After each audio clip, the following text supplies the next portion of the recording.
Cuando hablamos de sátiras, podemos decir que ha sido un género que ha ido evolucionando año con año para poder producir combinaciones auténticas, que han dejado a los espectadores con la boca abierta o con la mente loca al observar cumplir lo que este curioso género le hace a las historias. Y eso es espaguetizarlas. Moldearlas de una forma específica que se adapte a una situación contextual, de la que se quiere hacer una exageración. No sé si lo expliqué bien, pero qué mejor que recordar algunas de las mejores sátiras que ha tenido el cine para más o menos entender lo que es este género. Qué raro, estos cabecillas son todos morenos. No hay ni un rubio entre ellos. Los morenos son aún más peligrosos que los judíos.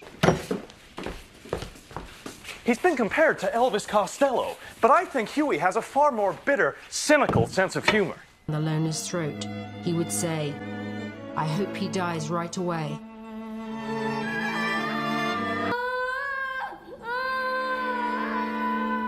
We will crush our enemies into dust, and when they are destroyed, we shall use their graves as toilets. Okay, no more politics. No, my friends. This is now the United States of Zombieland. ¿Lo ves? Más o menos una sátira siempre puede ser el género secundario que acompaña muy bien a la historia principal del film, de la que se quiere hacer una exageración o dramatización. Pero en este caso, ¿qué pasa cuando la sátira es el género principal y no tienes como base una historia real, sino que te adentras de lleno a la sátira fantasía? Pues bueno, hoy veremos precisamente qué sucede con eso y por qué nunca te tienes que involucrar en la muerte de un unicornio.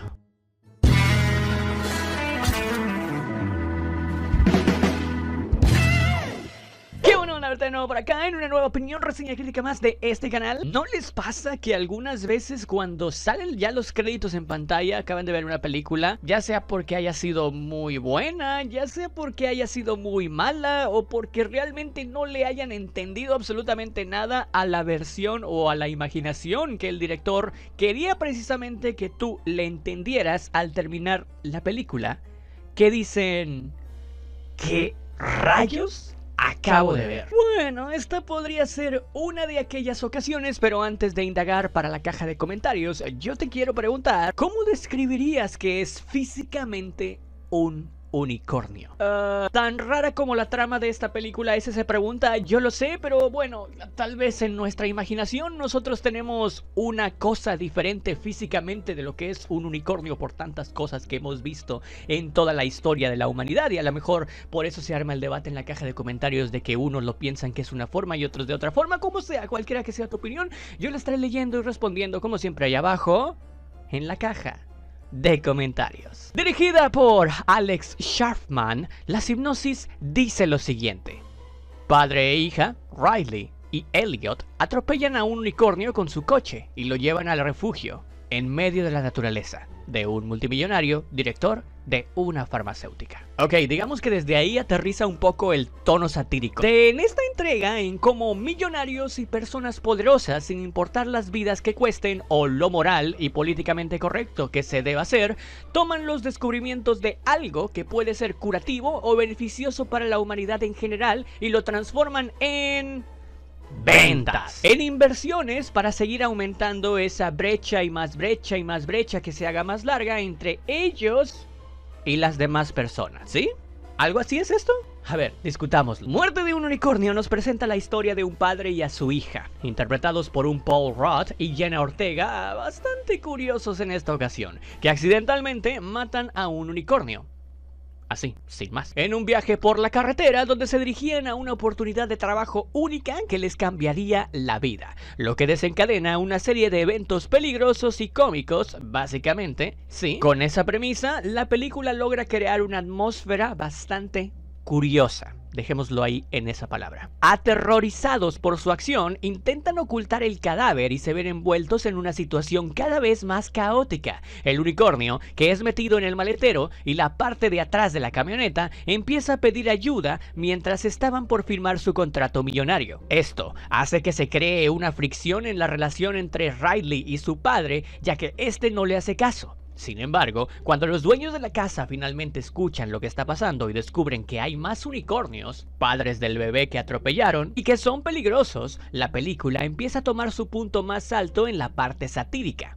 En sí, la historia explora temas como la culpa, la paranoia y la naturaleza de la locura, con un toque de humor negro y fantasía abordados en cómo las familias poderosas se aprovechan de cualquier oportunidad para extender más aún la línea de poder entre ellos y las personas pobres. Pero más allá de hacerlo en tono reflexivo e impactante, el film se va más para el lado cómico y extraño en cuanto a su aterrizaje, lo que nos abre el abanico de posibilidades para utilizar adjetivos como ¿es una comedia sangrienta? Pero no como te la imaginas. Toca el sadismo, la sátira y la comedia leve, pero no en una gran medida, sino que trata de crear una pequeña dosis en cantidades sutiles de todo lo que dijimos para crear una historia que a final de cuentas se termina quedando a medias por querer ser muchas cosas. No es realmente tampoco una película para pasar el rato. No es realmente una película de culto. No es realmente una película tan reflexiva y subjetiva como lo pudo llegar a ser. Esta película no es muchas cosas. Y la mala noticia es que genuinamente intenta serlo. Rayos, o sea, lo más cercano a lo que podemos describirla con un adjetivo o con una palabra es que esto es un experimento. Por eso preguntamos en la caja de comentarios ¿qué es para ti un unicornio? Ya que esta película lo lleva un poco al extremo como una amenaza asesina si te portas mal, pero como una gran ayuda si eres la elegida. Y eso no queda muy claro, porque verás, en Muerte de un unicornio, estos amiguitos, que la verdad el 90% de la película no son nada amigables, son algo intermedio a como los conocemos, pero también algo más. Son ciertamente fantásticos, pero también de alguna manera prehistóricos, y también tienen una extraña conexión cósmica y espiritual. Joder, con todo lo que esta película intenta explicar y al final no explica nada. Riley, horrorizada por las acciones de su padre, quien en algunas ocasiones trata de hacerle caso, pero a la vez le importa más el ascenso porque también le importa a su hija, justo antes de que Elliot y ella llegaran al pueblo con el bebé unicornio en la cajuela, Riley tocó el cuerno del unicornio, creando una especie de conexión espiritual entre ella y la bestia. Y no se sabe por qué, pero ahora ella está convencida de que lo mejor que pueden hacer es devolver el cuerpo del unicornio a su hogar. Por desgracia o fortuna para ellos, realmente esta familia se niega a hacerlo, ya que estaban en su reserva natural. Así que les preocupan las consecuencias legales de matarlo si se trata de un animal en peligro de extinción. Porque claro, no se les ocurría al principio que podría ser un unicornio. Tampoco pueden ocultarlo, ya que un guardabosques podría encontrar el cuerpo y relacionarlo con su coche, que quedó bastante destrozado en el accidente. Y no se tiene tiempo para pensar en otro plan en el que de alguna manera empiezan a experimentar con él gracias al equipo de médicos y científicos que el padre de la familia, que les iba a dar el ascenso, interpretado por Richard Grant, por cierto, sí, cast élite, financiaba, y esto para probar partículas de unicornio / sangre / polvo que salía del cuerno, que terminó siendo, sí, una cura contra el cáncer terminal que tenía el señor Odell. No te preocupes si para este momento no estás entendiendo nada, hice lo mejor que pude en cuanto escribí un guión para esta película, porque sí, hablando de guiones, la verdad es que esta película es un desastre. Siendo así el fruto de una futura empresa farmacéutica exclusiva. O sea que Riley, gracias a su determinación para investigar a los unicornios, pudo observar que en la antigüedad eran conocidos también como unas bestias y que todo lo que pensábamos sobre ellos estaba mal. El resto de la película es un tobogán de chistes de humor negro y sátira mientras los unicornios toman venganza por atropellar y robar a su hijo, matando a todos, sí, y no es spoiler, porque no la vas a ver. ¿O sí? De uno por uno. Ay, madre mía. Y si bien hay pocas interacciones dentro del film, al principio quizás que es donde se puede rescatar un poquito más, como el hecho de que un padre le puede asegurar, por ejemplo, a su esposa que murió o viceversa, de que nunca se quedará sin nada su hija, hijo, hijos, pero al intentar hacerlo muchas veces nos damos cuenta o no nos damos cuenta de lo que podemos provocar con el vacío que les dejamos al intentar hacerlo mejor para ellos, abandonándolos y tratando, pues en este caso Elliot, de sacrificar tiempo valioso con su hija por un ascenso que le permitiría, claro, tener una gran vida futura para su hija, pero es un doble filo. Siendo así que Riley se quedará sin madre ni padre subjetivamente, afectándola emocionalmente. Riley es descrita como una persona virtuosa, y aunque no es precisamente una modelo a seguir, sus acciones son sin duda las más éticas de la historia, por lo cual se convierte en la única persona pura a la que los unicornios no atacan.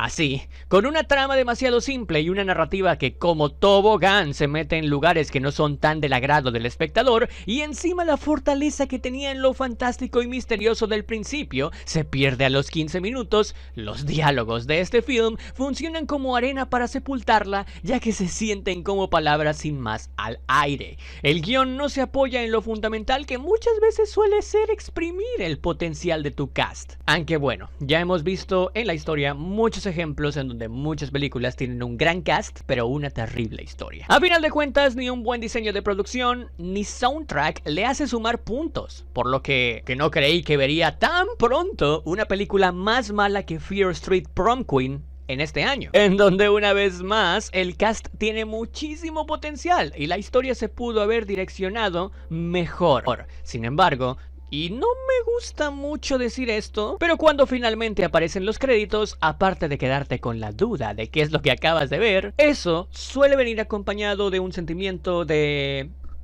pérdida de tiempo. A diferencia de las representaciones más tradicionales de unicornios, esta película no tiene nada de ligero, majestuoso ni puro. El derramamiento de sangre es excesivo y prácticamente incesante, ¿sí? Pero la gente sale siendo codiciosa y cruel en esta historia en donde la drogadicción se trata como algo para imitar y burlarse. Así que sí, sigo sin entender qué es lo que vi. Una sátira llena de sangre, muertes y comedia exagerada, viajes espirituales extraños, blasfemia y no saber qué es lo que está pasando, es sin duda la montaña rusa de emociones más rara, pero no divertida, que vas a poder ver este año. Así que sí, bueno, por todo lo dicho, finalmente a este film yo por eso le doy una estrella como calificación personal. Y pues sinceramente la película no es buena.